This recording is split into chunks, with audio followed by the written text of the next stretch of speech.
आत्मिक दिव्यजनों, मैं हंसराज गोस्वामी हंस आत्मदर्शन पथ से आपको सादर नमन करता हूँ। सज्जनों, एक बहुत ही सुंदर प्रश्न आज एक श्रद्धालु के द्वारा पूछा गया है। हो सकता है आपका भी वो सवाल हो, तो ध्यान देना इस बात को। एक सज्जन ने पूछा है कि हम प्रकृति, परमात्मा, भगवान, निराकार, ब्रह्म, कई नाम बता दिए, हम किसकी पूजा करें? तो देखिए, भगवान ने श्रीमद् भागवत गीता के अंदर कहा है कि यदा यदा हि धर्मस्य ग्लानिर्भवति भारतः अभ्युत्थानम अधर्मस्य तदात्मानं सृजाम्यहम्। भगवान ने कहा है कि जब जब धर्म की हानि हुई है और अधर्म का उत्थान हुआ है, तब तब मैं हर युग में प्रकट होता आया हूँ। इसका मतलब निराकार हूँ लेकिन प्रकट होता आया हूँ साकार रूप में। इसका मतलब साकार भी भगवान का ही रूप है, निराकार भगवान है ही। जो आप भगवान नाम रख, भगवान, परमात्मा, ब्रह्म, जो नाम लिया सब एक ही है।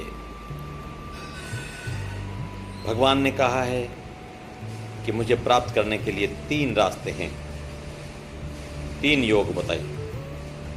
कर्मयोग, कर्मयोग में यह मानना है कि संसार का ये शरीर है, संसार का भाग है।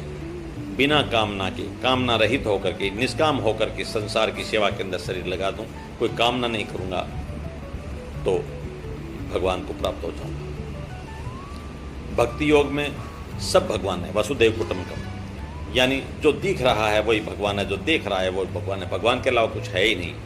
तो भगवान से ही एकाकार होना है भक्त का, भक्त ही भगवान बन जाता है, श्रद्धा और समर्पण से, विवेक की जागृति से,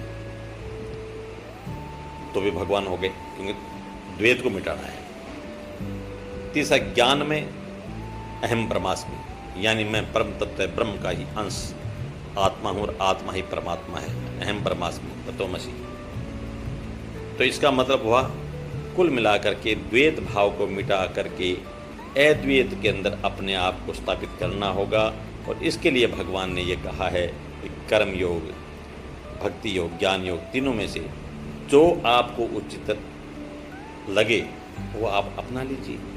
रही बात प्रकृति की, तो प्रकृति तो एक माया है जो दिखाया, लेकिन ये अलग नहीं है।